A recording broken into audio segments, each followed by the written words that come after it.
ఇది ప్రభాకర్ అదే చెప్తున్నా, ఆయన విచిత్ర వాదన చేస్తుండు. మెట్రో రైలు అనేది ఆయనని అడిగేది ఏంది, ఆయన ఇంట్లోకెళ్ళి ఇస్తున్నా నేను అదే అడుగుతున్నా. ఆయన అనుమతి అడిగేది ఏంది? ఆయన ఓనరా ఈ దేశానికి, యజమానా ఏమన్నా? ఈ రాష్ట్రానికి రావాల్సిన హక్కు అది మెట్రో రైలు. మెట్రో రైలు కేబినెట్ ఆమోదం చేయాలా? అంటే మేము స్వతంత్ర రాష్ట్రంగా స్వతంత్ర దేశంగా మేము ప్రకటించుకోవాలన్నా? ఇప్పుడు మేము గెలిచినాం కాబట్టి యూనియన్ ఆఫ్ స్టేట్స్ ఈ దేశం అనేది, సార్వభౌమాధికారం అనేది రాజ్యాంగంలో ఏం రాసిందో స్పిరిట్ ఆఫ్ కాన్స్టిట్యూషన్ ని చదువుకోమని కిషన్ రెడ్డి గారిని. మిమ్మల్ని అనుమతి అడిగేది?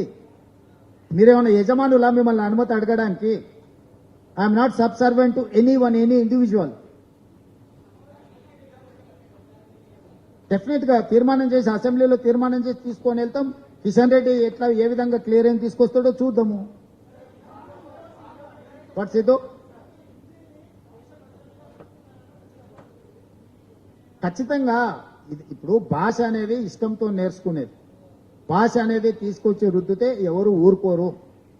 ఎవరి భాష వాళ్ళకు మాతృభాష ముద్దు. అందుకే ఈ మధ్య నిన్నగాక మన ఆదేశాలు ఇచ్చిన మీరు చూసి ఉండొచ్చు.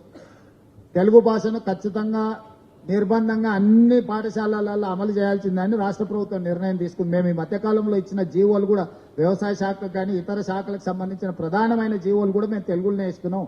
తెలుగు భాషను పరిరక్షించుకోవాల్సిన బాధ్యత మన మీద ఉంది. ఇది ప్రాచీనమైన భాష. తెలుగు భాష కనుమరుగు అవ్వడాన్ని ఏమాత్రం ఒప్పుకోము.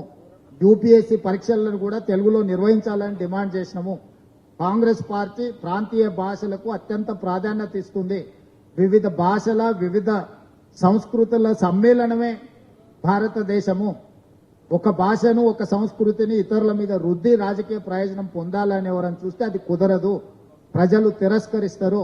అదేవిధంగా డీలిమిటేషన్ గురించి సీట్లు ఏం తగ్గవు అంటుడు. అంటే ఏం పెంచననే కదా? లాజిక్ అర్థమవుతుందా మీకు? ఈరోజు అమిత్ షా గారు ఉన్నాయి ఏం తగ్గవు అంటుండు. ఉన్నాయి ఎందుకు తగ్గుతావా? సీట్లు నువ్వు పెంచేది ఉంటే ఆ ప్రపోర్షనేట్ గా ప్రోరేటా ప్రకారం సౌత్ రాష్ట్రాలకి ఎంత పెంచుతావో చెప్పట్లేదు కదా. What is your terms of reference? Population బేసిసా, ప్రోరేటా బేసిసా, ఏం బేసిసో చెప్పకుండా తగ్గవు అని ఎట్లా చెప్తాడు అమిత్ షా గారు?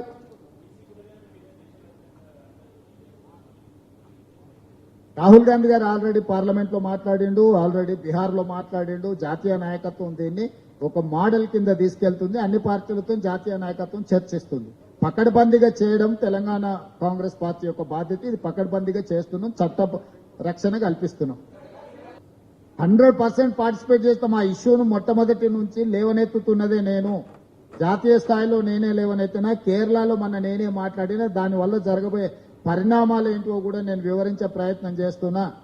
నియోజకవర్గాల పునర్విభజన ముసుగులో దక్షిణాది రాష్ట్రాలకు తీరని అన్యాయం చేసి ఉత్తరాది రాష్ట్రాల్లో వాళ్ళకి పెత్తనం ఉన్న రాష్ట్రాలలో ఎట్లయితే బీహార్కు ఉత్తరప్రదేశ్కు నిధులు కొల్లగొట్టకపోయారో సీట్లు కూడా పెంచుకొని బీమారు రాష్ట్రాలు అంటారు వాటిని. బీహార్, ఉత్తరప్రదేశ్, రాజస్థాన్, మధ్యప్రదేశ్ కాల్డ్ బీమారు రాష్ట్రాలు.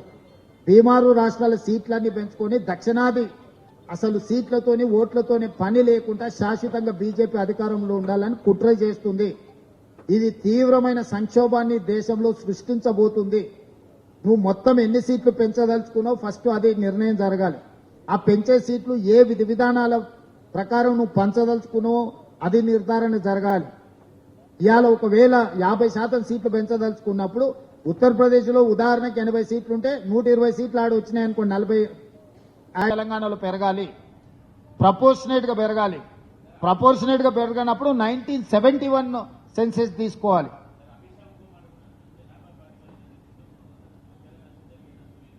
కొత్తగా తీవ్రమైన నష్టం జరుగుతుంది. జనాభా నియంత్రణ చేయండి కేంద్ర ప్రభుత్వం పిలిపించింది. దక్షిణాది రాష్ట్రాలు జనాభా నియంత్రణను పాటించినాయి. దాంతో దక్షిణాది రాష్ట్రాలలో జనాభా పూర్తిగా తగ్గిపోయింది ఆర్ స్టెబిలైజ్ అయింది. ఉత్తరాది రాష్ట్రాలలో కేంద్ర ప్రభుత్వం ఇచ్చిన ఆదేశాలను పాటించకుండా జనాభా విపరీతంగా పెరిగింది. జనాభా ప్రాతిపదికన తీసుకోవడం అనేది కుట్ర. సీట్ల ప్రాతిపదికన ప్రోరేటా ప్రకారం పెంచాలి. మేము కేంద్ర ప్రభుత్వం ఇచ్చిన సూచనలు పాటించినందుకు మమ్మల్ని శిక్షించాలని కేంద్ర ప్రభుత్వం అనుకుంటే అదొక తిరుగుబాటుగా మారుతుంది. దాంట్లో ఊరుకునే సమస్యనే లేదు. వాళ్ళు దక్షిణాది రాష్ట్రాలను నిర్వీర్యం చేయాలని, ఆర్థికంగా రాజకీయంగా నిర్వీర్యం చేయాలని బీజేపీ కుట్ర పన్నుతుంది. ఎందుకంటే బీజేపీకి దక్షిణాది రాష్ట్రాలలో స్థానం లేదు కాబట్టి వాళ్ళకి స్థానం లేని రాష్ట్రాలకు కేంద్రంలో వాటా ఉండొద్దు అనే ఒక కుట్రతోని వాళ్ళు ముందుకు వస్తున్నారు. ఆ కుట్రను ఖచ్చితంగా తిప్పికొడతాం.